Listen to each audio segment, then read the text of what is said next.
Dear friends, good afternoon. Welcome back to study point with Bennett 2.0 में दोस्तों आप सभी का स्वागत है। आइए हम लोग देख लेते हैं आरआरबी साइंस सामान्य विज्ञान से संबंधित कुछ महत्वपूर्ण प्रश्नों को। इससे पहले मैं एक टेस्ट सीरीज आपको लगवा चुका हूं। आइए तो हम लोग देख लेते हैं आज के हमारे सामान्य विज्ञान जो है आरआरबी में पूछे गए कंप्यूटर बेस्ड टेस्ट के जो प्रश्न हैं जो यहाँ दिए गए हैं। और ये जो है 10,000 क्वेश्चन यहाँ दिए गए हैं और ये पॉइंटर से संबंधित हैं। आइए हम लोग यहाँ कुछ प्रश्नों को देख लेते हैं, बारी बारी से प्रश्नों को देखेंगे और पूरे 10,000 प्रश्न जो है यहाँ हमें कंप्लीट करना है एग्जाम देने से पहले विज्ञान के, क्योंकि जो ग्रुप डी की परीक्षा है विशेष तौर से सामान्य विज्ञान वहाँ पूछा जाता है, जबकि एनटीपीसी में भी 10 से 12 क्वेश्चन आपको देखने को मिलेगा। तो आइए हम लोग देख लेते हैं आज के हमारे कुछ प्रश्न जो है ये हैं प्रश्न और आपके यहाँ सामने दिए हुए हैं उत्तर, और ये कब किस परीक्षा में पूछा गया इससे संबंधित भी विवरण यहाँ दिया गया है। तो आइए इसको हम देख लेते हैं जूम करके थोड़ा सा कि आज के हमारे जो प्रश्न हैं वो क्या हैं और इसके क्या उत्तर दिए गए हैं। जैसा कि आप लोग स्क्रीन पर देख पा रहे होंगे, सबसे पहले यहाँ मात्रा क्या यूनिट दी गई है, माने किसकी क्या यूनिट होती है, सबसे पहले हम इसको देखेंगे। इसके बाद हम लोग देखते हैं कि आगे क्या है। तो जैसा कि आप लोग देख पा रहे होंगे, पहला जो हमारा प्रश्न है भार की क्या इकाई है, माने कि भार की यहाँ यूनिट पूछी गई है। तो भार की जो यूनिट है वो आपकी होती है न्यूटन। क्या होती है? न्यूटन। भार की जो यूनिट होती है वो आपकी न्यूटन होती है। अगला हमारा जो प्रश्न है कि संवेग की इकाई क्या है। तो संवेग की जो इकाई है हमारी वो है किलोग्राम मीटर पर सेकेंड। किलोग्राम मीटर पर सेकेंड क्या है? किलोग्राम मीटर पर सेकेंड यहाँ दिया गया हो। अगला जो हमारा प्रश्न है वो है उद्योग में शक्ति की इकाई क्या होती है। जो इंडस्ट्री होती है उनमें पावर की यूनिट क्या होती है। तो यहाँ जो इंडस्ट्रीज होती है उसमें पावर की यूनिट शक्ति या अश्व शक्ति होती है। इसे हम लोग HP बोलते हैं, माने हॉर्स पावर, और इसकी जो यूनिट होती है वो 746 होती है। ये कई बार प्रश्न जो है पूछा जा चुका है। अगला जो हमारा प्रश्न है वो है ध्वनि को मापने के लिए किस यूनिट का प्रयोग किया जाता है। ध्वनि को मापने के लिए डेसिबल का प्रयोग किया जाता है। साउंड की जो यूनिट होती है वो होती है डेसिबल। अगला जो हमारा प्रश्न है वो है विद्युत आवेश का SI यूनिट क्या है। किसका? विद्युत आवेश का SI यूनिट जो है वो है कूलाम। अगला जो हमारा प्रश्न है प्रकाश वर्ष इकाई है किसकी। तो प्रकाश वर्ष जो है वो दूरी की इकाई होती है।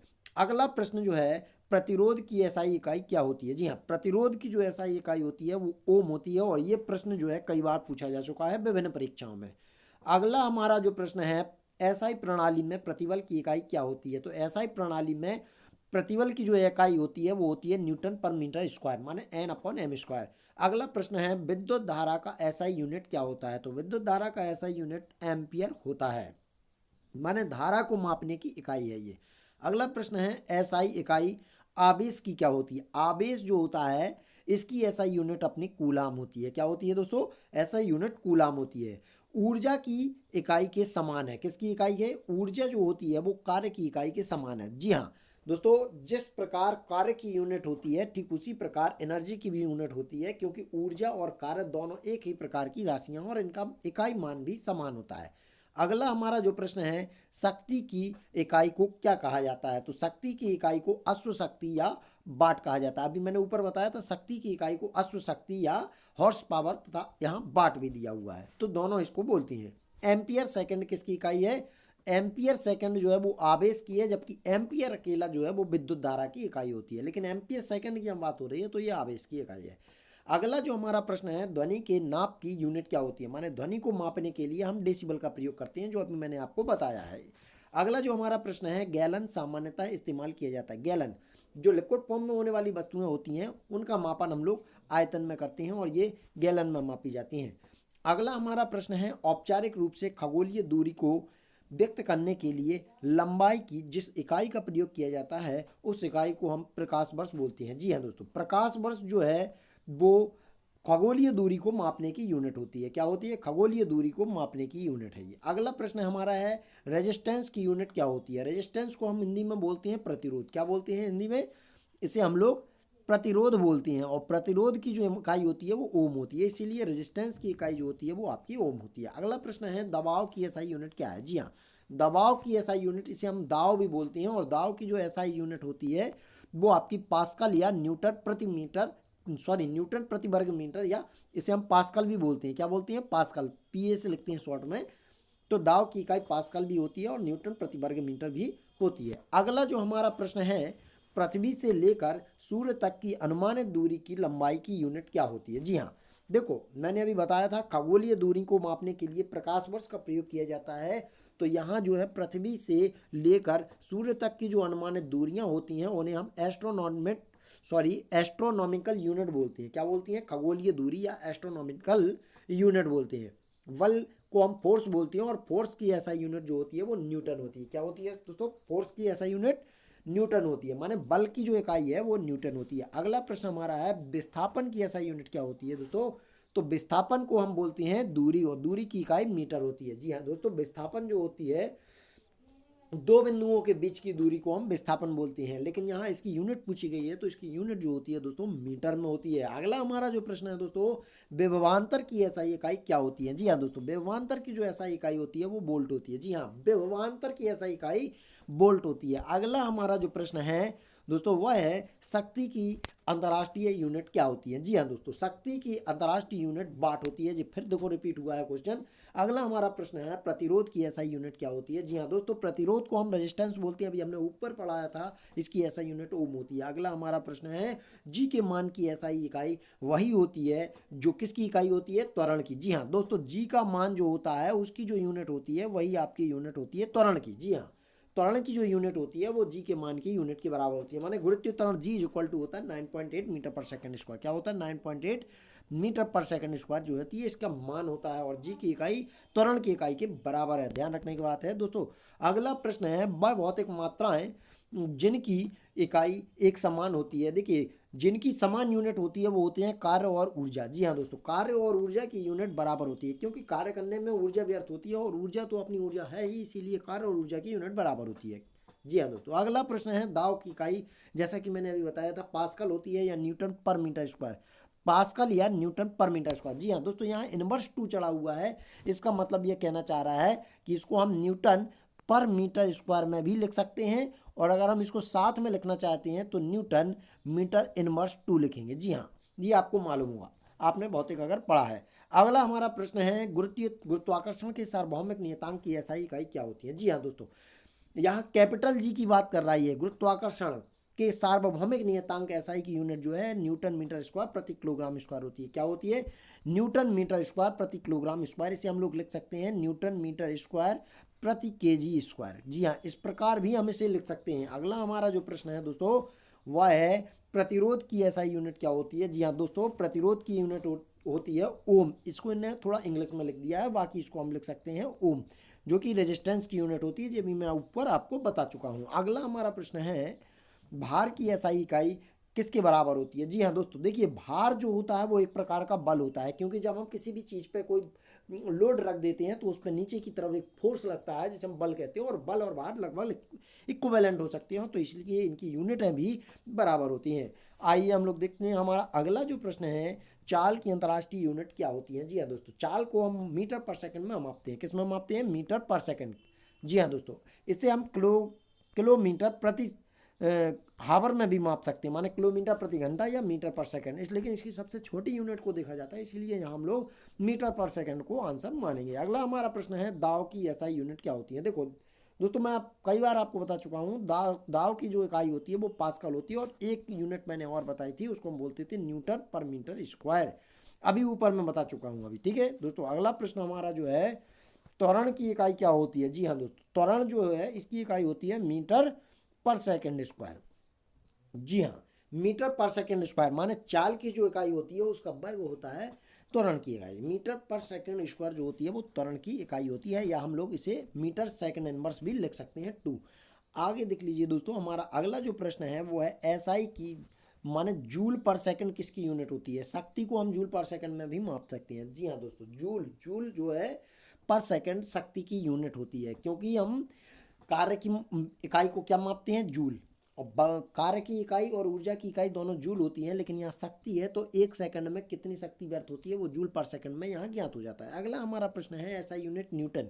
न्यूटन देखिए, वजन को हम भार बोलते हैं और बल आपका है ही, तो बल या भार या वजन जो होता है वो न्यूटन इकाई बल या भार या वजन की होती है। अगला हमारा जो प्रश्न है वो दोस्तों, विद्युत धारा की ऐसा यूनिट क्या होती है। जी हाँ दोस्तों, विद्युत धारा की ऐसा यूनिट जो होती है वो है एम्पियर। अगला हमारा जो प्रश्न है वो दोस्तों, शक्ति की एसआई यूनिट क्या होती है। जी हाँ, मैं दोस्तों देखिए पीछे मैंने कई बार आपको बताया है, शक्ति की एसआई यूनिट वाट होती है दोस्तों। विभवांतर, देखो दोस्तों फिर से रिपीट हुआ है क्वेश्चन, विभवांतर की ऐसा यूनिट वोल्ट होती है। जी हाँ दोस्तों, विभवांतर की ऐसा यूनिट जो है वोल्ट होती है। और विभवांतर करता क्या है दोस्तों, विभवांतर क्या करता है, विभवांतर जो होता है वोल्टता बदलने का कार्य करता है, वोल्टता बदलने का कार्य करता है विभवांतर। अगला हमारा प्रश्न है संवेग की ऐसा यूनिट क्या होती है। देखिए दोस्तों, संवेग की यूनिट होती है किलोग्राम मीटर पर सेकंड। क्या होता है दोस्तों, किलोग्राम मीटर पर सेकंड होता है। जी हाँ दोस्तों, किलोग्राम मीटर पर सेकंड जो है वो आपका संवेग की इकाई होती है। संवेग क्या होता है, वेग परिवर्तन की दर को संवेग कहते हैं। क्या बोलते हैं, वेग परिवर्तन की दर को हम लोग संवेग बोलते हैं। पी इक्वल टू क्या होता है दोस्तों, पी इक्वल टू होता है V1 minus V2 upon T, माने एक निश्चित समयांतराल में वेग परिवर्तन की दर को बोलते हैं हम संवेग। जी हाँ, किलोग्राम मीटर पर सेकंड होता है। तापमान की एनआई, देखिए दोस्तों तापमान की यूनिट जो होती है वो केल्विन होती है। हालांकि तापमान की कई यूनिट हो सकती हैं, फॉरेनहाइट में भी तापमान निकाला जा सकता है, केल्विन में भी निकाला जा सकता है, तो यहाँ लेकिन यहाँ केल्विन जो इसकी प्रॉपर ऐसा यूनिट होती है। अगला हमारा जो प्रश्न है दोस्तों, वह न्यूटन पर मीटर स्क्वायर की अंतर्राष्ट्रीय यूनिट किसकी है, माने न्यूटन पर मीटर स्क्वायर। जी हाँ दोस्तों, देखिए पास्कल दाव की यूनिट होती है जो मैंने अभी बताया था। इसके बाद आपकी यूनिट हो सकती है न्यूटन पर मीटर स्क्वायर। जी हाँ, पास्कल और न्यूटन पर मीटर स्क्वायर दोनों ही दाव की इकाई होती है। ठीक है दोस्तों, अगला प्रश्न है भार की एसआई इकाई वही होती है जो कि एसआई इकाई बल की होती है। जी हाँ, बल की यूनिट और भार की यूनिट इक्वल होती है, माने भार की जो यूनिट है वो फोर्स की यूनिट के बराबर है। जी हाँ दोस्तों, फोर्स की यूनिट के बराबर है। अगला जो हमारा प्रश्न है, आवेश की एसआई यूनिट क्या होती है। दोस्तों आवेश की जो एसआई यूनिट होती है वो कूलाम होती है। आवेश को हमेशा कूलाम में मापा जाता है। इलेक्ट्रॉन का जो मान होता है ऊपर जो चढ़ा रहता है 1.3 जो भी करके, वो आपका आवेश होता है। ठीक है दोस्तों, अगला हमारा प्रश्न है सापेक्ष राशि नहीं है। कौन सी एक सापेक्ष राशि नहीं है, तो दोस्तों समय जो होता है वो एक सापेक्ष राशि नहीं होती है, क्योंकि यहाँ टी सेकंड में मापा जाता है समय को, यहाँ सापेक्ष राशि समय नहीं हो सकती है। दोस्तों अगला जो हमारा प्रश्न है वो आपका, जी हाँ दोस्तों, हमारा अगला जो प्रश्न है सापेक्ष राशि नहीं है। जी हाँ दोस्तों, यहाँ सापेक्ष राशि जो है वो आपका समय नहीं हो सकती है, क्योंकि समय को हम सेकंड में मापते हैं, माने ये राशि नहीं हो सकती है। बाकी तो फिर यूनिट इसका सवाल ही नहीं है बनने का। अगला हमारा जो प्रश्न है वो है प्रतिरोध की इकाई क्या होती है। जी हाँ दोस्तों, मैं कई बार अभी आपको पीछे बता चुका हूँ, प्रतिरोध की इकाई ओम मीटर होती है। हमारा अगला जो प्रश्न है दोस्तों, मंदता की अंतर्राष्ट्रीय यूनिट क्या होती है। मंदता की अंतर्राष्ट्रीय यूनिट मीटर पर सेकंड स्क्वायर हो सकती है। जी हाँ, मंदता यहाँ त्वरण से है, मंदता से यहाँ मतलब है आपका त्वरण से। जी हाँ दोस्तों, मंदता का मतलब यहाँ किससे है, त्वरण से है आपका। मंदता का यहाँ जो मतलब है आपका वो है आपके त्वरण से। इस क्वेश्चन का जो सही आंसर है आपका वो है आपका मीटर पर सेकंड स्क्वायर। ठीक है दोस्तों, अगला प्रश्न हमारा है कार्य और ऊर्जा की इकाइयाँ क्या होती हैं। तो कार्य और ऊर्जा की जो इकाइयाँ होती हैं वो आपकी लगभग लगभग क्या होती हैं, समान होती हैं। जी हाँ, कार्य और ऊर्जा की यूनिट समान होती है। अगला हमारा प्रश्न है एक पास्कल बराबर होता है, क्या होता है एक पास्कल में, एक पास्कल बराबर 1 न्यूटन पर मीटर स्क्वायर या 1 न्यूटन मीटर इनवर्स होता है। अगर हम इसको लिखेंगे 1 न्यूटन पर मीटर स्क्वायर तो भी सही है, और न्यूटन मीटर फिर इनवर्स लिखेंगे तो भी सही है। अगला हमारा जो प्रश्न है दोस्तों वो आपका है तरंगदैर्घ्य का एसआई यूनिट क्या होता है। जी हाँ दोस्तों, तरंगदैर्घ्य का जो एसआई यूनिट होता है वो होता है मीटर। जी हाँ, मीटर में तरंगदैर्घ्य का एसआई यूनिट मापा जाता है, क्योंकि तरंगदैर्घ्य जो होती है वो तरंग है, और तरंग को हम लोग किस में मापेंगे, मीटर में। अगला हमारा जो प्रश्न है दोस्तों वह एसआई इकाई में मोल का प्रतीक क्या है। जी हाँ दोस्तों, ये जो प्रश्न है ये काफ़ी बार पूछा जा चुका है। एसआई इकाई में मोल का जो प्रतीक है वो क्या होता है, तो मोल का जो प्रतीक है MOL, मोल ही उसे हम लोग लिखते हैं। अगला प्रश्न है विद्युत ऊर्जा व्यय व्यापारिक मात्रक या वाणिज्यिक मात्रक क्या है। जी हाँ दोस्तों, विद्युत ऊर्जा का जो वाणिज्यिक मात्रक है वो है, क्या होता है, विद्युत ऊर्जा का वाणिज्यिक मात्रक किलोवाट घंटा में होता है, माने KWH में मापा जाता है, किलोवाट पर आवर में। अगला प्रश्न है मात्रक कूलाम पर सेकंड का दूसरा नाम क्या होता है। जी हाँ दोस्तों, मात्रक कूलाम पर सेकंड का जो दूसरा मान होता है वो होता है एम्पियर, क्योंकि कूलाम पर सेकंड में किसे मापते हैं हम, धारा को। धारा में क्या होता है कि आवेश होते हैं, जो इलेक्ट्रॉनिक आवेश होते हैं वो प्रवाहित होते हैं, तब जो है धारा एक स्थान से दूसरे स्थान तक गतिमान होती है। तो यहाँ कूलाम पर सेकंड का जो दूसरा नाम है वो एम्पियर हो सकता है।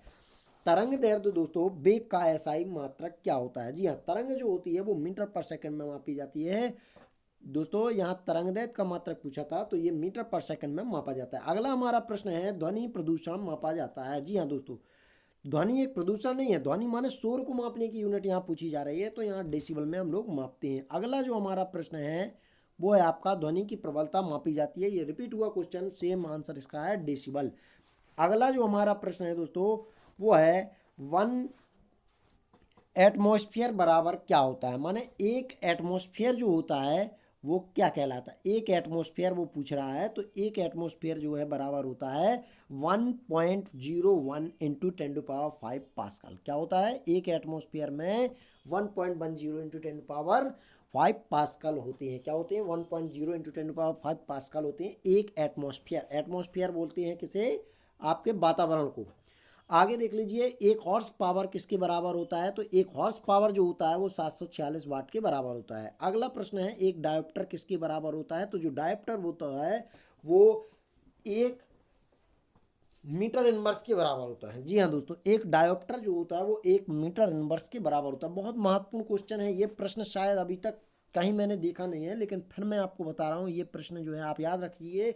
जो डायोप्टर होता है वो आपकी किसको मापता है, चश्मे लेंस की क्षमता को मापता है, और एक डायोप्टर जो होता है वो 1 मीटर इनवर्स के बराबर क्षमता रखता है। आगे देख लीजिए दोस्तों, अगला जो हमारा प्रश्न है वो है 1 मीटर किसके बराबर होता है, तो 1 मीटर जो होता है वो 10⁶ माइक्रोन, और नहीं तो हम वो लोग बात करें 1 मीटर 1 मीटर जो होता है किसके बराबर होता है, 10⁶ माइक्रोन के बराबर होता है। किसके बराबर होता है दोस्तों, 10⁶ माइक्रोन के बराबर होता है। आगे हम लोग देखते हैं प्रतिदीप्ति की माप क्या होती है। जी हाँ दोस्तों, प्रतिदीप्ति की जो माप होती है, यूनिट होती है, वो होती है आपकी लक्स। क्या होती है प्रतिदीप्ति की यूनिट, वो लक्स मीटर के द्वारा होती है। प्रतिदीप्ति को हम मापते हैं, किसको मापते हैं प्रतिदीप्ति में, लक्स के द्वारा मापते हैं। 1 किलोवाट पर आवर बराबर होता है 3.6 10⁶ जूल के बराबर होता है। माने इसे हम 3600 किलो जूल भी लिख सकते हैं। क्या लिख सकते हैं दोस्तों, 3600 किलो जूल भी लिख सकते हैं, और नहीं तो 3.6 इंटू 10⁶ जो लिखा हुआ है ये सही हो सकता है। आगे हम लोग देख लेते हैं दोस्तों, हमारा अगला प्रश्न है 1 किलोवाट जो है किसके बराबर होता है, 1 किलोवाट बराबर होता है 1000 जूल पर सेकंड के। 1000 जूल पर सेकंड के बराबर होता है 1 किलोवाट। किसके बराबर होता है 1 किलोवाट, 1000 जूल पर सेकंड के बराबर होता है 1 किलोवाट। आगे देख लेते हैं दोस्तों, 1 किलोवाट शक्ति के बराबर होता है किसके, 1 किलोवाट। देखिए यहाँ 2 क्वेश्चन यहाँ कितने अच्छे से पूछ दिया है इन्होंने। एक तो पूछा है 1 किलोवाट, तो ये 1 किलोवाट जो होता है वो 1000 जूल पर सेकंड के बराबर होता है। और अगर बात करें 1 किलोवाट शक्ति की बात कर रहा है तो 1000 वाट के बराबर होता है। अगला हमारा जो प्रश्न है वो 1 न्यूटन किसके बराबर होता है, तो 1 न्यूटन दोस्तों जो होता है वो 1 किलोग्राम पर मीटर नहीं 1 किलोग्राम मीटर पर सेकंड स्क्वायर के बराबर होता है दोस्तों। किसके बराबर होता है, 1 न्यूटन जो होता है 1 किलोग्राम पर मीटर पर सेकंड, सॉरी यहाँ हम लोग यहाँ लिखना चाहते हैं 1 kg मीटर पर सेकंड स्क्वायर है। ये 1 किलोग्राम मीटर पर सेकंड स्क्वायर के बराबर होता है 1 न्यूटन। 1 किलोग्राम मीटर पर सेकंड स्क्वायर के बराबर होता है। जी हाँ दोस्तों, अगला हमारा जो प्रश्न है वो है दूरी को मापा जाता है किसमें। जी हाँ दोस्तों, मैंने अभी बताया खगोलीय दूरियां जो होती हैं वो प्रकाश वर्ष में मापी जाती हैं। अगला हमारा जो दोस्तों प्रश्न है 1 नैनोमीटर बराबर होता है। 1 नैनोमीटर 10⁹ होते हैं, आपको मालूम होगा, बहुत अच्छे से मालूम होगा, क्योंकि ये कई बार प्रश्न पूछा जा चुका है कि 1 नैनोमीटर बराबर 10⁹ मीटर में होता है। 1/10⁹ मीटर लिखा हुआ है यहाँ, नहीं तो 10⁹ होता है माइनस में। अगला हमारा प्रश्न है 1 कूलाम पर सेकंड, अभी पीछे आ चुका है। 1 कूलाम पर सेकंड जो होता है वो 1 एम्पियर के बराबर होता है। किसके, 1 एम्पियर के बराबर होता है। अगला हमारा प्रश्न है, एक पिको 10⁻12 होती हैं। जी हाँ दोस्तों, 10⁻12 होती हैं पिको में। अगला प्रश्न हमारा जो है वो 1 जूल बराबर होता है 1 न्यूटन मीटर के बराबर। 1 जूल में क्या होता है, 1 जूल 1 न्यूटन मीटर के बराबर होता है। अगला प्रश्न है, 746 वाट जो होता है वो 1 अश्व शक्ति के बराबर होता है। अगला दोस्तों हमारा प्रश्न है, मापन यंत्र। देख लीजिए दोस्तों, मापन यंत्र क्या है, ये होते हैं मेजरिंग इंस्ट्रूमेंट होते हैं। यहाँ किस यंत्र से क्या चीज़ मापी जाती है, यहाँ इसका विवरण दिया गया है। तो देख लेते हैं हम लोग दोस्तों। जैसा पहला आप लोग देख पा रहे होंगे, वह यंत्र जो समुद्र के स्तर से ऊपर की वस्तुओं को देखने के लिए पनडुब्बी में प्रयोग किया जाता है, तो पेरिस्कोप। जी हाँ दोस्तों, पेरिस्कोप एक ऐसा यंत्र होता है जिसके द्वारा हम जो समुद्र के नीचे की अगर पनडुब्बी है तो समुद्र के ऊपर की जो वस्तुएं हैं वो हम आसानी से पेरिस्कोप के माध्यम से दे सकते हैं। माने समुद्र के भीतर रहने वाला व्यक्ति ऊपर की वस्तुओं को देखने के लिए पेरिस्कोप नामक यंत्र का प्रयोग करता है। अगला प्रश्न दोस्तों हमारा है, वायुमंडलीय दाब को मापने के लिए काय का प्रयोग किया जाता है। जी हाँ दोस्तों, बैरोमीटर का। अगला प्रश्न है दोस्तों, सूर्य को देखने के लिए प्रयोग किया जाता है हेलियोस्कोप। जी आपको कम देखने को मिला होगा प्रश्न, तो यहाँ आप इसको याद कर लीजिए। हेलियोस्कोप जो होता है वो सूर्य को देखने के लिए प्रयोग किया जाता है। जी हाँ दोस्तों। अगला प्रश्न हमारा है, विभवांतर को मापने के लिए किस उपकरण का प्रयोग किया जाता है। तो दोस्तों विभवांतर को हम लोग वोल्ट मीटर से मापते हैं। अगला हमारा प्रश्न है, सर्किट में बिजली के प्रवाह का पता लगाने के लिए किसका प्रयोग किया जाता है। जी हाँ दोस्तों, सर्किट में बिजली के प्रवाह का पता लगाने के लिए गैल्वेनोमीटर का प्रयोग किया जाता है। जी हाँ दोस्तों, गैल्वेनोमीटर का प्रयोग सर्किट में बिजली के प्रवाह का पता लगाने के लिए किया जाता है। आप लोग देखते होंगे बिजली जो वाले व्यक्ति होते हैं, जो बिजली सुधारने वाले होते हैं, वो जनरली गैल्वेनोमीटर का ही प्रयोग करते हैं, जिससे कि उन्हें यह बात प्रमाणित हो जाती है कि यहाँ धारा है या नहीं है, माने इसमें करंट आने की संभावना है या नहीं। तो गैल्वेनोमीटर जो होता है वो बिजली के प्रवाह का पता लगाने वाला एक यंत्र होता है। अगला हमारा दोस्तों प्रश्न है, एक सॉफ्ट की आवर्त गति को निर्धारित करने के लिए इस्तेमाल किया जाता है। काय का प्रयोग किया जाता है दोस्तों, एक टैक्योमीटर का प्रयोग किया जाता है। टाइकोमीटर का प्रयोग किया जाता है। अब इम्पोर्टेंट है, टैकोमीटर एक ऐसा यंत्र होता है जो घूर्णन गति को मापता है। अब यहाँ सॉफ्ट की आवर्त गति माने सरल आवर्त गति जो घूमने वाली होती है, घूर्णन गति जिसे बोलती हैं, तो उसको टैक्योमीटर से मापा जाता है। अगला प्रश्न है, विभव मापी मूलतः एक मापन उपकरण है। क्या है विभव मापी? विभव मापी को हम इंग्लिश में बोलते हैं पोटेंशियल मीटर। जी हाँ दोस्तों, पोटेंशियल मीटर जो होता है जिसे हम विभव मापी बोलते हैं, एक मापन उपकरण होता है। आगे हम लोग देख लेते हैं दोस्तों, वह उपकरण जिसे विद्युत धारा मापी जाती है। तो विद्युत धारा को मापने के लिए दोस्तों हम लोग आमीटर का प्रयोग करते हैं। किसका प्रयोग करते हैं? आमीटर का प्रयोग विद्युत धारा का मापन करने के लिए किया जाता है। अगला प्रश्न है, परिपथ में श्रेणी में संयोजित किया जाता है आमीटर को। जो परिपथ होता है उसमें हम आमीटर को श्रेणी क्रम में संयोजित करते हैं। ठीक है, अब इंपॉर्टेंट पॉइंट यहाँ समझने की है, दोनों एक ही चीज से जुड़े हुए हैं। क्योंकि देखिए, वह उपकरण जिससे विद्युत धारा मापी जाती है, माने कि विद्युत धारा मापने वाला एक यंत्र होता है, वो आमीटर होता है। अब हम परिपथ में श्रेणी में किसे संयोजित करते हैं? आमीटर को। परिपथ जो होता है उसमें हम आमीटर को श्रेणी क्रम में आयोजित करते हैं। देखिए, आपने अगर हाई स्कूल में देखा होगा तो वहाँ जो है समांतर श्रेणी और श्रेणी क्रम और समांतर क्रम में जो है फिजिक्स में सवाल आते हैं विद्युत वाले चैप्टर में। तो यहाँ जो है परिपथ में श्रेणी क्रम में संयोजित किया जाता है। और यहाँ श्रेणी क्रम और समांतर क्रम में जो फॉर्मूला होता है वो होता है कि अगर श्रेणी क्रम में हम लोग करेंगे तो R1 प्लस R2 ऐसे ऐसे करके Rn तक आता है, और समांतर क्रम में 1/R1 प्लस 1/R2। आपने अगर देखा होगा तो आपको याद आ रहा होगा। अगला हमारा जो प्रश्न है, निम्न में विद्युत प्रतिरोध होना चाहिए। किसमें होना चाहिए? आमीटर। आमीटर क्योंकि विद्युत प्रतिरोध को मापने वाला यंत्र है। अगला है, कम विद्युत खींचता है कौन? तो विद्युत में आमीटर जो होता है वो कम विद्युत को खींचता है। आमीटर लगे होने से विद्युत कम खींचता है। क्या है? विद्युत जो है कम खींचता है कौन? आमीटर। आमीटर जो होता है विद्युत धारा के प्रवाह को मापन करने वाला यंत्र होता है और ये कम विद्युत खींचता है। अगला हमारा जो प्रश्न है दोस्तों, पृष्ठ तनाव मापने के लिए प्रयोग किया जाना वाला उपकरण क्या होता है? जी हाँ दोस्तों, पृष्ठ तनाव को मापने के लिए इंपॉर्टेंट है ये प्रश्न दोस्तों, ये भी कम देखने को मिला होगा आपको। पृष्ठ तनाव को मापने के लिए स्टेलॉमीटर का प्रयोग किया जाता है। किसका प्रयोग किया जाता है दोस्तों? यहाँ स्टेलॉमीटर का प्रयोग किया जाता है। स्टेक्लोमोमीटर का, किसका? स्टेक्लोमोमीटर का प्रयोग किया जाता है। जी हाँ दोस्तों, अगला जो हमारा प्रश्न है वो है ऑडोमीटर। एक ऐसा उपकरण है जिसका उपयोग काय में किया जाता है, दूरी मापन के लिए। ऑडोमीटर से क्या करते हैं हम लोग दोस्तों, दूरियों का मापन करते हैं। ऑडोमीटर जो होता है जब वाहनों की गतियां मापने के लिए प्रयोग किया जाता है। प्रवाह मापक उपकरण एक क्षेत्र मीटर है, पिटोट ट्यूब।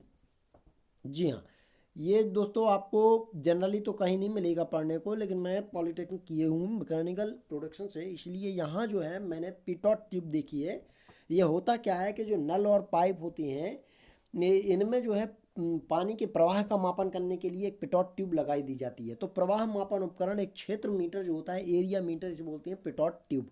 अगला प्रश्न है गतिपालक चक्र। ये भी मैंने वहीं पढ़ा है। गतिपालक पहिया होता है जो गाड़ियों में, फ्लाई व्हील जिसे हम इंग्लिश में बोलते हैं, ये गाड़ियों में लगाया जाता है। ये घूर्णन गति को बढ़ाता घटाता है। ये टैकोमीटर के सिद्धांत पर कार्य करता है। टैकोमीटर जैसा मैंने बताया था अभी, घूर्णन गति को मापने के लिए होता है। चक्कर प्रति मिनट, आरपीएम, रोटेशन पर मिनट बोलते हैं यहाँ आरपीएम को। चक्कर प्रति मिनट या रोटेशन पर मिनट का मापन जो है वो टैकोमीटर से होता है। माने एक मिनट में कितने चक्कर गति दे रहा है पहिया, उस हिसाब को मापने के लिए आरपीएम का प्रयोग किया जाता है। अगला हमारा जो प्रश्न है दोस्तों, बोल्ट मीटर, करंट मीटर या ओम मीटर में किससे मापे जाते हैं। देखिए, बोल्ट मीटर, करंट मीटर और ओम मीटर, इन सब को मापने के लिए एक उपकरण होता है मल्टीमीटर जिसे हम बोलते हैं। मल्टीमीटर के द्वारा हम इन सारे की सारे जो है प्रवाह की गति को माप सकते हैं, वोल्ट मीटर को भी, करंट मीटर को भी और ओम मीटर को भी। अगला हमारा जो दोस्तों प्रश्न है, तरल पदार्थ के घनत्व को मापने के लिए। देखिए दोस्तों, तरल माने कि लिक्विड फॉर्म में, तो ये हाइड्रोमीटर होता है। द्रव का आपेक्षिक घनत्व मापता है ये हाइड्रोमीटर। जी हाँ दोस्तों, हाइड्रोमीटर। आगे देख लीजिए, पानी के अंदर की वस्तुओं का पता लगाने के लिए किसका प्रयोग किया जाता है। जी आपने कई बार पढ़ा होगा दोस्तों, पानी के अंदर की वस्तुओं का पता लगाने के लिए सोनार का प्रयोग किया जाता है। और इसका प्रयोग ज़्यादातर कौन करते हैं, नौ संचालक द्वारा किया जाता है। जहाज़ों में पानी की गहराई मापने के लिए काय का प्रयोग किया जाता है, ये आपको क्वेश्चन कहीं नहीं देखने को मिलेगा दोस्तों, यहाँ इसको रटने की ज़रूरत है। जहाज़ों में पानी की गहराई मापने के लिए प्रयोग किया जाता है इको लोकेशन का प्रयोग। किसका, इको लोकेशन का प्रयोग जहाज़ों में पानी की गहराई को मापने के लिए किया जाता है। अगला हमारा दोस्तों प्रश्न है, दूध के घनत्व को निर्धारित करने के लिए काय का उपयोग किया जाता है। जी हाँ दोस्तों, दूध का घनत्व हम लोग काय में मापते हैं, लैक्टोमीटर। जी हाँ दोस्तों, दूध की शुद्धता को लैक्टोमीटर से मापा जाता है। अगला हमारा दोस्तों प्रश्न है, ऑटोमोबाइल में यात्रा की दूरी को मापने के लिए काहे का प्रयोग किया जाता है। जी हाँ दोस्तों, ऑटोमोबाइल में यात्रा की दूरी को मापने के लिए ऑडोमीटर का प्रयोग किया जाता है। किसका, ऑडोमीटर का प्रयोग किया जाता है। ऑडोमीटर एक ऐसा यंत्र होता है जो वाहनों की गति को मापने के लिए प्रयोग किया जाता है। लंबी दूरियां मापी जाती हैं दोस्तों इससे। आगे देख लीजिए दोस्तों, विभवांतर मापने के लिए वोल्ट मीटर का प्रयोग किया जाता है। ये आप पहले भी पढ़ चुके हैं, दोबारा आपको मैंने बता ही दिया है। अगला हमारा प्रश्न है, धारा की दिशा का पता लगाने के लिए गैल्वेनोमीटर का प्रयोग किया जाता है। किसका प्रयोग किया जाता है दोस्तों, धारा की गति को गैल्वेनोमीटर के द्वारा हम लोग पता लगाते हैं। किसका प्रयोग करते हैं, गैल्वेनोमीटर का प्रयोग। धारा की दिशा का पता लगाने के लिए हम लोग गैल्वेनोमीटर का प्रयोग करते हैं। अगला हमारा दोस्तों प्रश्न है, वह उपकरण जिसका उपयोग मोटर गाड़ियों में दूरी मापने के लिए किया जाता है। जी हाँ, मैंने अभी आपको बताया ऑटोमोबाइल में किसका प्रयोग होता है दूरी मापने के लिए, ऑडोमीटर का। वह वाहन की गति जानने में मदद करता है। कौन, जी हाँ दोस्तों, आपने ये पढ़ा होगा और आपने देखा भी होगा। पढ़ा क्या, देखा ही होगा, क्योंकि आप जो गाड़ी चलाते हैं उसमें एक स्पीडोमीटर लगा होता है जो ऊपर होता है हैंडल के पास। उसमें आपको दिखाता है कि आपकी गाड़ी किस स्पीड पर रन कर रही है। जी हाँ, स्पीडोमीटर। अगला प्रश्न है, इको लोकेशन एक प्रकार है। किसका है दोस्तों, इको लोकेशन जो होता है वो सोनार का एक प्रकार होता है। जी हाँ दोस्तों, इको लोकेशन क्या है, एक सोनार का प्रकार होता है। सोनार जो मैंने अभी बताया था आपको, नौ संचालकों द्वारा प्रयोग में लाया जाता है समुद्र में डूबी वस्तुओं का पता लगाने के लिए। अगला हमारा जो प्रश्न है दोस्तों, वह है विभवांतर मापने के लिए उपयोग किया जाता है। जी हाँ दोस्तों, विभवांतर मापने के लिए हम लोग किस चीज़ का प्रयोग करते हैं, तो विभवांतर मापने के लिए दोस्तों हम लोग वोल्ट मीटर का प्रयोग करते हैं। अगला हमारा जो प्रश्न है दोस्तों, प्रतिरोध मापने के लिए आप लोग किस चीज़ का प्रयोग करेंगे, तो प्रतिरोध ओम मीटर से मापा जाता है। ये आप पीछे भी कई बार पढ़ चुके हैं। अगला हमारा प्रश्न है, हवा की शक्ति और वेग को मापने के लिए उपयोग किया जाता है। किसका किया जाता है दोस्तों, हवा की शक्ति और वेग को मापने के लिए एनेमोमीटर का प्रयोग किया जाता है। जी हाँ दोस्तों, एनेमोमीटर जो होता है वो हवा की गति और दिशा को मापने के लिए प्रयोग में आने वाला एक यंत्र होता है। जी हाँ दोस्तों, अब हम लोग जहाँ अगला जो टॉपिक उठाने जा रहे हैं वो है हमारा यांत्रिकी, जिसे हम बोलते हैं मैकेनिक्स।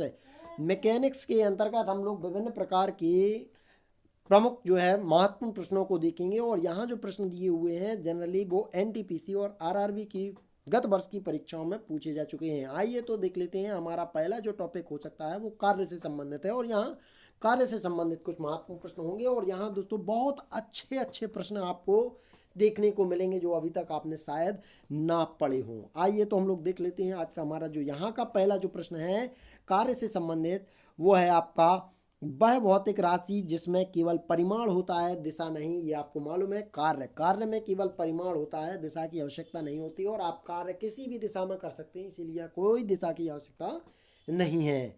जी हाँ, तो जो परिमाण और दिशा दोनों रखती हैं, और जो केवल दिशा की आवश्यकता जिन्हें नहीं होती है, केवल परिमाण की आवश्यकता होती है, वो दो डिफरेंस राशियां होती हैं। यहाँ सदिश और अदिश राशियों में इनका वर्गीकरण किया जाता है। तो यहाँ जो कार्य है वो क्या है, वो एक अदिश राशि है। जी हाँ दोस्तों, अगला हमारा प्रश्न है अधिक काम कर सकता है। बंदूक की एक चलती हुई गोली अधिक काम कर सकता है। क्या कर सकता है? बंदूक की चलती हुई एक गोली वो अधिक काम कर सकती है। जी हाँ दोस्तों, अधिक काम कर सकती है बंदूक की एक चलती हुई गोली। अगला हमारा जो प्रश्न है, अब यहाँ इन्होंने क्यों कहा कि अधिक काम कर सकती है, इसका रीजन ये है कि क्योंकि आप जब बंदूक से गोली चलाएंगे तो उसका वेग कितना अधिक होगा ये आप भी समझ सकते हैं, क्योंकि एक बंदूक की गोली एक व्यक्ति के शरीर को छलनी कर देती है, तो फिर उसका वेग अधिक होगा, इसीलिए अधिक काम वो कर सकती है। और काम अधिक क्या कर सकती है, वो तो सीधा सीधा व्यक्ति को ही निपटा देती है या खत्म कर देती है। तो अधिक का, इससे अधिक और काम क्या हो सकता है। तो आइए अगला हम लोग प्रश्न देख लेते हैं। हमारा अगला जो प्रश्न है, जमीन के ऊपर एक बिंदु पर किसी वस्तु की गुरुत्वीय स्थिति ऊर्जा को में किए गए कार्यों के रूप में परिभाषित किया गया है। मतलब कहना यह वो चाहता है कि जमीन के ऊपर एक बिंदु पर किसी वस्तु की जो गुरुत्वीय स्थितिज ऊर्जा है उसको गुरुत्वाकर्षण के विपरीत जमीन से उस बिंदु पर उठाने में किए गए कार्य के रूप में वर्गीकृत किया जाता है। जी हाँ बिल्कुल। अब आप ज़्यादा यहाँ समझने की ज़रूरत नहीं है, सिंपल भी इतना समझने की ज़रूरत है कि जो भी हम कार्य करते हैं और जिसमें हमारी ज़्यादा से ज़्यादा ऊर्जा खपत होती है वो हम ग्रेविटी के विरुद्ध कार्य करने में करते हैं। जैसे अगर हम लोग पहाड़ पर चढ़ते हैं तो हमें ज़्यादा एनर्जी की आवश्यकता होती है, ज़्यादा फोर्स लगाना पड़ता है, ज़्यादा ताकत की आवश्यकता होती है। क्यों? क्योंकि हम ग्रेविटी के विरुद्ध कार्य कर रहे हैं। जब हम जीना चढ़ते हैं, सीढ़ी चढ़ते हैं या नशैनी पे चढ़ते हैं तो हम ग्रेविटी के विरुद्ध कार्य करते हैं, इसलिए हमें ज़्यादा कुछ एनर्जी वेस्ट करनी होती है। अदरवाइज हमें इतनी एनर्जी वेस्ट नहीं करनी पड़ती है जब हम ग्रेविटी के समान कार्य करते हैं। अगर हम ढाल पर दौड़ेंगे तो हमें बिल्कुल बिना एनर्जी खत्म किए हम दौड़ते चले जाएंगे, लेकिन हम अगर टेक पे चढ़ने का प्रयास करेंगे तो हमें एनर्जी ज़्यादा खपत करनी होगी। तो यहाँ जो क्वेश्चन पूछा गया ये था कि जमीन के ऊपर एक बिंदु पर गुरुत्वीय स्थितिज ऊर्जा को के लिए कार्य में माने गुरुत्वाकर्षण के विपरीत जमीन से उस बिंदु पर उठाने में किए गए कार्य के बराबर होता है। अगला हमारा जो प्रश्न है, 10 किलोग्राम वजन वाले सूटकेस को उठाकर एक प्लेटफॉर्म पर खड़े यात्री द्वारा किया गया कार्य क्या होगा, सिंपल वे में। अब यहाँ समझने की जरूरत, देखिए यहाँ न्यूटन के नियम से संबंधित प्रश्न दिए गए हैं। ये क्वेश्चन यहाँ जो पूछा गया है कि 10 किलोग्राम वजन वाले सूटकेस को उठाकर एक प्लेटफॉर्म पर खड़े यात्री द्वारा किया गया कार्य, भाई उसने सूटकेस को उठाया है ना, उठा के चला तो नहीं है ना। जब तक स्थान नहीं बदलेगा, जब तक आपका कार्य नहीं होगा। दीवार पर आप खूब धक्का लगाते रहिए, पूरी एनर्जी धक्का लगाने में खत्म कर दीजिए, लेकिन आपके द्वारा कार्य जीरो ही होगा। रीजन, क्योंकि स्थान में परिवर्तन नहीं हुआ है। जी हाँ, इसीलिए आपके द्वारा किया गया कार्य जीरो है। अगर आपने सूटकेस उठा के हाथ में पकड़ लिया, सर पे रख लिया और खड़े आप जहाँ कितना है तो आप जीरो कार्य किए हैं। लेकिन अगर आप स्टेशन के प्लेटफॉर्म से सूटकेस उठाकर जो है चौराहे तक आएंगे तो फिर आपके द्वारा कार्य किया माना जाएगा। जी हाँ, अगला हमारा जो दोस्तों प्रश्न है वो है, एक वस्तु पर लगने के बावजूद भी किया गया कार्य शून्य होगा यदि उसका विस्थापन शून्य। जी हाँ दोस्तों, मैं जो अभी आपको बताना चाह रहा था ठीक उसका प्रश्न इन्होंने इसका बना के रख दिया है कि एक वस्तु पर बल लगाने के बावजूद भी किया गया कार्य शून्य होगा। कब होगा? जब तक कि उसमें कोई विस्थापन ना हो। जी हाँ, यहाँ समझने की जरूरत केवल इसको है कि विस्थापन अगर नहीं होगा आपका तो आपका द्वारा जो किया गया कार्य है वो होगा शून्य। जी हाँ दोस्तों, अगला हमारा जो प्रश्न है वो प्रश्न ये है कि कार्य जो है करने का क्षमता क्या कहलाती है। जो कार्य करने की जो क्षमता होती है वो ऊर्जा कहलाती है। जी हाँ, कोई भी कार्य है, अगर आप में कार्य करने की कैपेसिटी है तो आप में एनर्जी है। जी हाँ, तभी आप काम कर पाएंगे। बेसिकली अगर हम आपसे कहेंगे पढ़ लीजिए, तब पढ़ने के लिए आपको एनर्जी की ज़रूरत होगी ना। तो एनर्जी होगी, और जब आप उसके पॉजिटिव बेस में होंगे तभी आप पढ़ पाएंगे। तो इसीलिए कार्य करने की जो क्षमता होगी वो आपकी एनर्जी कहलाती है। जी हाँ दोस्तों, एनर्जी जो है आपकी कार्य करने की क्षमता होगी। यदि कार्य का मान धनात्मक हो तो जिस निकाय पर कार्य हो रहा है उसकी ऊर्जा में वृद्धि होगी। जी हाँ दोस्तों, अब समझने की जरूरत है। यदि कार्य का मान धनात्मक है तो जिस निकाय पर कार्य हो रहा है उसकी ऊर्जा में क्या होगी? वृद्धि होगी। सिंपल सी बात, समझने की जरूरत है। जब हम लोग क्या करते हैं, किसी भी बेसिकली पॉइंट यहाँ समझने की ज़रूरत ये है कि जब हम लोग मान लीजिए हाथ से सेवइयाँ बांटने की मशीन को चलाते हैं, तो हम अपने हाथ की एनर्जी को जितनी तीव्र गति से उस पर चल लगाएंगे तो मशीन उतनी तीव्र गति से कार्य करेगी। मतलब कहने का ये है, जरूरी यहाँ समझने की बात ये है कि आपकी एनर्जी मशीन के हैंडल में कन्वर्ट होके मशीन की गति को बढ़ा रही है। तो यहाँ क्वेश्चन यही बता रहा है कि वो यदि कार्य का मान धनात्मक हो तो जिस निकाय पर कार्य हो रहा है उसकी ऊर्जा में क्या होगी? वृद्धि। माने कि पॉजिटिव सेंस, सिंपल सी बात है। अगर आप पॉजिटिव वे में अगर एनर्जी निकालना है तो निकालना है, तो वहाँ यहाँ सेंस क्या है आपका? पॉजिटिव है। और आप जहाँ 2 घंटे भी नहीं पढ़ते थे, आप यहाँ 8-8 घंटे पढ़ने लगे हैं।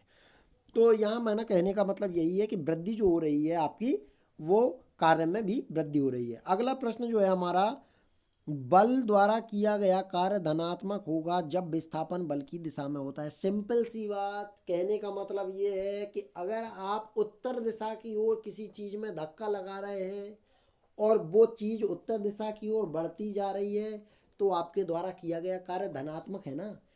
अगर काम की बात ऋणात्मक की करें तो ऋणात्मक कब होगा? जब मान लीजिए आप एक टेक पर कोई वस्तु को धक्का लगा के ऊपर चढ़ाने का प्रयास कर रहे हैं लेकिन वो नीचे की ओर दबाव डाल रही कि आप ऊपर उसे चढ़ा ही नहीं पा रहे, तो वो क्या होगा? कार्य ऋणात्मक हुआ। अगला हमारा जो प्रश्न है दोस्तों, पिंकी समतल सड़क पर अपने सिर पर पुस्तक रखकर चल रही है। इस गतिविधि में कहा गया, क्या कहा जा सकता है कि कार्य किया गया। अभी मैंने ऊपर आपको एक एग्जाम्पल दिया था, मैंने यहाँ क्वेश्चन था कि एक प्लेटफॉर्म पर खड़ा व्यक्ति यदि अपने ऊपर सूटकेस उठा के सिर पर रख लेता है लेकिन वो कहीं चल नहीं रहा, जहाँ खड़ा है वहीं खड़ा है, तो उसके द्वारा किया गया कार्य 0 होगा। लेकिन यहाँ क्वेश्चन बता रहा है कि पिंकी समतल सड़क पर अपने सिर पर पुस्तक रख के चल रही। सिंपल सी बात है कि पिंकी आगे की तरफ बढ़ रही और पुस्तक भी सिर पे उसके आगे की तरफ बढ़ रही, माने किया गया कार्य क्या है? यहाँ धनात्मक है, माने कुछ ना कुछ कार्य यहाँ किया गया है। अगला जो हमारा प्रश्न है दोस्तों, वह है कार्य शून्य होने की स्थिति में। ये प्रश्न है आपका, कार्य शून्य होने की स्थिति में विस्थापन और लगाए जाने वाले बल के बीच का जो कोण होता है वो क्या होता है? 90 डिग्री। सिंपल सी बात है, यहाँ समझने की जरूरत है। देखिए, कार्य शून्य होने की स्थिति माने कार्य शून्य, जब उसने कह दिया, क्या कह दिया कि कार्य आपका शून्य है। जब कार्य शून्य होने की स्थिति की बात हो रही कि माने आपके कार्य किए ही नहीं है। अब विस्थापन और लगाए जाने वाले बल के बीच कोण क्या होगा? 90 डिग्री। सिंपल सी बात है, क्योंकि आपका विस्थापन हुआ ही नहीं है, जहाँ खड़े आप वहीं खड़े हैं, और फिर आप जो है बल ऊपर से नीचे की तरफ लगा रहे। अब यहाँ फिर वही हम उदाहरण लेंगे आपका स्टेशन पर खड़े व्यक्ति की। देखिए, एक व्यक्ति स्टेशन पर खड़ा है, उसने सूटकेस को उठा के सिर पर रख लिया लेकिन वो व्यक्ति आगे नहीं बढ़ा। माने कि स्टेशन वाली जो जमीन है नीचे की, वो तो सीधी आपको दूर तक दिखाई दे रही होगी ना, और आप लंपट की तरह ऊपर की तरफ खड़े हुए हैं। सिंपल सी बात है, अगर हम आपकी और उस क्षैतिज रेखा की बीच के एंगल का निकालेंगे तो आपके पैरों और क्षैतिज रेखा के बीच 90 का एंगल बनेगा कि नहीं बनेगा? सिंपल वही पॉइंट आ गया कि शून्य होने की स्थिति में विस्थापन और लगाए जाने वाले बल के बीच का जो कोण होगा वो 90 डिग्री होगा। अगला हमारा जो दोस्तों प्रश्न है, सुमन एक पुल में तैर रही है और इस स्थिति में क्या होगा? सुमन एक पुल में तैर रही है, इस स्थिति में कार्य नहीं होगा। क्यों? क्योंकि W=F(cos)θ। माने कहने का मतलब ये है कि सुमन एक पूल में तैर रही है। सुमन कहाँ में तैर रही है? पूल में तैर रही है। वो उसके द्वारा कार्य नहीं किया जा रहा। क्यों? क्योंकि वो तैर रही है। पानी का जो बहाव है वो कार्य कर रहा है यहाँ, ना कि सुमन कर रही है। अगला जो हमारा प्रश्न है दोस्तों, वो है कार्य करने की क्षमता को क्या कहा जाता है। अभी ऊपर आपका प्रश्न आ चुका है, कार्य करने की क्षमता जो है हमारी वो एनर्जी कहलाती है। अगला हमारा दोस्तों प्रश्न है, कार्य होता है यदि ऊर्जा है तो कार्य होगा। सिंपल सी बात, आपके अंदर अगर एनर्जी है तो आप कार्य कर सकते हैं और अगर एनर्जी नहीं है तो आप कार्य नहीं कर पाएंगे। अगला दोस्तों हमारा जो प्रश्न है वो यह है कि जब दोस्तों यहाँ देख लीजिए, जब विस्थापन सॉरी जब विस्थापन प्रयुक्त बल की दिशा के लंबवत हो तो बल द्वारा किया गया कार्य जो है वो क्या होता है, शून्य होता है। जी हाँ दोस्तों, कार्य जो है वो शून्य होता है जब विस्थापन प्रयुक्त बल की दिशा के लंबवत हो। वही स्टेशन पर खड़े व्यक्ति की बात का है यहाँ मसला। वो ये कहना चाह रहा है कि लंबवत, लंबवत का मतलब है 90 डिग्री का एंगल, और 90 डिग्री का एंगल जब बनेगा जब आप लामपट की तरह खड़े होंगे और नीचे क्षैतिज रेखा पर होगा जमीन। आगे देख लीजिए दोस्तों, बल गुणे विस्थापन बराबर कार्य होता है। माने कि आपने बल लगाया और बल की दिशा में जो है थोड़ी दूर वस्तु खिसक गई, तो माने कि दो बिंदुओं के बीच स्थान बदल गया, तो यहाँ बल और विस्थापन का गुणनफल कार्य कहलाता है। अगला जो प्रश्न है दोस्तों हमारा वो है, विस्थापन पर बल और विस्थापन के बीच कोण पर प्रयुक्त बल पर निर्भर करता है किसी वस्तु पर किया गया कार्य। क्या है दोस्तों, विस्थापन पर और बल और विस्थापन के बीच के कोण पर, ठीक है, और प्रयुक्त बल पर। माने कि देखिए क्या होता है कि किसी वस्तु पर कार्य किया गया या नहीं किया गया, ये किन बातों पर निर्भर करता है। नंबर 1, उस पर लगाया गया बल। नंबर 2, उसके द्वारा किया गया स्थान परिवर्तन। ठीक है ना, ये दो बिंदु महत्वपूर्ण होते हैं। माने कि उस पर लगने वाला बल और उसके द्वारा किया गया विस्थापन, ये दोनों ही जो है उसमें किए गए कार्य को प्रमाणित करने के लिए महत्वपूर्ण है। अगला जो हमारा प्रश्न है दोस्तों, विस्थापन ना होने पर किया गया कार्य 0 होगा। बेसिक अभी आपको बता चुके हैं। कार्य हुआ है ऐसा कहने के लिए शर्त यह है कि वस्तु में विस्थापन होना जरूरी है। कार्य हुआ है और इसको प्रमाणित करने के लिए आपको क्या करना पड़ेगा, वस्तु के माने स्थान में परिवर्तन करना होगा, नहीं तो आपका विस्थापन होना जरूरी है। क्या है, विस्थापन होना जरूरी है। यहाँ लिखा हुआ है विस्थापित होना जरूरी है। विस्थापित होने का मतलब होता है दो वस्तुओं के बीच स्थान में परिवर्तन। अगला जो हमारा प्रश्न है दोस्तों वो है, बल और विस्थापन का गुणनफल कार्य कहलाता है। जैसा कि अभी ऊपर प्रश्न एक आ चुका है ये कि बल और विस्थापन का गुणनफल कहलाता है कार्य। अगला जो हमारा प्रश्न है दोस्तों, किसी वस्तु पर किया गया कार्य निर्भर करता है, किस पर करता है, वस्तु के द्रव्यमान पर। जी हाँ, किसी वस्तु पर किया गया कार्य किस पर निर्भर करता है, वस्तु पर जो किया गया कार्य है वो उसके द्रव्यमान पर निर्भर करता है। सिंपल सी बात है, अगर मान लीजिए हमने आपसे कहा एक पहाड़ उठा लाओ, तो क्या पॉसिबल है, ये कार्य 0 होगा। जो आपके पास क्षमता है अगर आप उसके अकॉर्डिंग किसी वस्तु पर बल लगाएंगे तो उसमें परिवर्तन होगा और वो परिवर्तन आपके कार्य को प्रदर्शित करेगा। यदि आपके पास उतनी कैपेसिटी नहीं है, जो आप असंभव को आप संभव नहीं कर सकते हैं। जी हाँ, तो वस्तु का द्रव्यमान किए गए कार्य को प्रमाणित करने में महत्वपूर्ण है। अगला प्रश्न है, किसी वस्तु पर किया गया कार्य निर्भर नहीं करता है वस्तु के आरंभिक वेग पर। जी हाँ, अब बात कर लीजिए, किसी वस्तु पर किया गया कार्य निर्भर नहीं करता वस्तु के आरंभिक वेग पर। आरंभिक वेग पर वस्तु में किया गया कार्य कैसे प्रमाणित करेगा, क्योंकि पहली बात तो वस्तु को उठाने में जो कार्य किया आपने वो कार्य नहीं माना जाएगा, क्योंकि जब तक आपने उसको विस्थापित नहीं किया। जी हाँ, आरंभिक जो कार्य है, जो वेग है वो आपका कार्य में सम्मिलित नहीं होता है। अगला जो हमारा प्रश्न है दोस्तों, कार्य निर्भर नहीं करता है, किस पर निर्भर नहीं करता है। जी हाँ दोस्तों, कार्य जो है वो दोस्तों संवेग पर निर्भर नहीं करता है। किस पर निर्भर नहीं करता है दोस्तों, कार्य जो है वो संवेग पर निर्भर नहीं करता है। संवेग पर कार्य बिल्कुल निर्भर नहीं करता है। अगला हमारा दोस्तों प्रश्न है, किसी वस्तु पर लागू एक स्थिर बल की दिशा में वस्तु द्वारा स्थानांतरित बल और दूरी के परिमाण के रूप में दर्शाया गया है, तो इसे क्या कहा जाता है, माने कि कार्य किया गया है। अभी मैंने आपको बताया था कि अब देखिए, यदि आपके कोई वस्तु में बल लगा रहे हो, बल लगाने से वो वस्तु विस्थापित हो रही, तो आपने काम किया हो, वो यही पूछा गया है।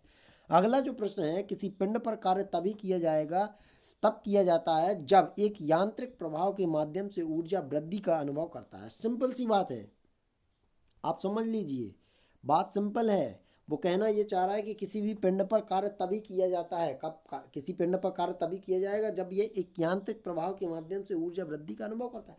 सिंपल सी बात, कार्य तभी तो होगा जब आप किसी चीज़ पर कोई धक्का, जैसे मान लीजिए आपने जो है फोर्स लगाया किसी चीज़ पे और वो वस्तु जो है आगे की तरफ खिसक गई, मतलब आपकी ऊर्जा उसमें स्थानांतरित हुई, तभी तो वो आगे बढ़ी। तो सिंपल सी बात है, एक यांत्रिक प्रभाव के माध्यम से ऊर्जा जो है वृद्धि का अनुभव करता है, माने वस्तु में वृद्धि हुई है। अगला प्रश्न हमारा दोस्तों है ये, लागू किए गए बल और विस्थापन की दिशा के बीच कोण 90 डिग्री है, तब किया गया कार्य क्या होगा। अभी मैंने आपको ऊपर बताया था कि जब आप जो है स्टेशन पर खड़े हैं, स्टेशन क्षैतिज है, आप लंपट हैं और आपके और स्टेशन की क्षैतिज रेखा के बीच में जो कोण है वो 90 डिग्री, और 90 डिग्री के एंगल पे आपके द्वारा किया गया कार्य 0 होगा। जी हाँ दोस्तों, अगला हमारा जो दोस्तों प्रश्न है वह यह है, किसी वस्तु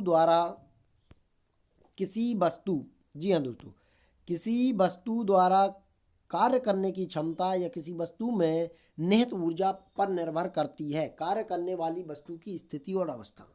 किसी वस्तु द्वारा कार्य करने की क्षमता या किसी वस्तु में निहित ऊर्जा पर निर्भर करती है कार्य करने वाली वस्तु की स्थिति और अवस्था। सिंपल सी बात है, कार्य करने वाली वस्तु की स्थिति और अवस्था जो है वस्तु में कार्य पर निर्भर करती है, उसकी क्षमता पर निर्भर करती है। अगला हमारा प्रश्न है, गति करता हुआ एक कार। जी हाँ दोस्तों, गति करती हुई एक कार विपरीत दिशा में आता हुआ हवा का सामना करता है। देखिए, गति करती हुई एक कार विपरीत दिशा में आती हवा का सामना करती है। ठीक है, कार पर हवा द्वारा किया गया कार्य क्या हो? देखिए, आप जिस दिशा में जा रहे हैं और उसके विपरीत दिशा में कोई चीज़ आ रही है तो आपके विपरीत ही काम करेगी ना, माने ऋणात्मक होगा, क्योंकि हवा आपको आगे जाने से रोक रही और आप आगे चले जा रहे हैं तो वो आपके ऋणात्मक कार्य है। केवल परिमाण है, दिशा नहीं कार्य। कार्य क्या होती है? एक अदिश राशि है, जो मैं आपको पहले भी बता चुका हूँ ऊपर। अगला जो हमारा प्रश्न है दोस्तों, किसी वस्तु पर बल लगाने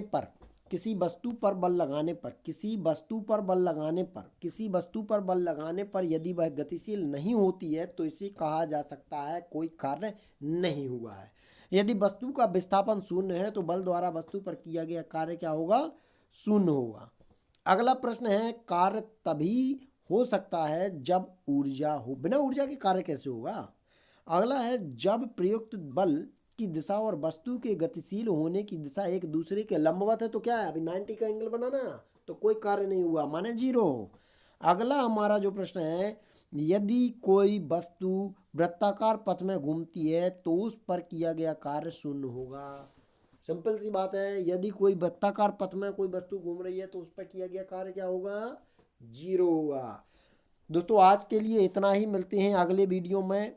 आप लोगों से मेरा फिर विनम्र निवेदन है कि आप जो है मेरे द्वारा लगवाई गई NTPC RRB, जी हाँ दोस्तों, NTPC RRB ग्रुप D और जो है NTPC के साथ साथ अन्य प्रतियोगी परीक्षाओं के लिए जुड़िए। मेरे चैनल को लाइक कीजिए, सब्सक्राइब कीजिए, शेयर कीजिए और जितना ज़्यादा से ज़्यादा हो सके अपने दोस्तों तक मेरे वीडियो को पहुंचाइए, जिससे इसी प्रकार की वीडियो मैं आपके लिए लाता रहूं।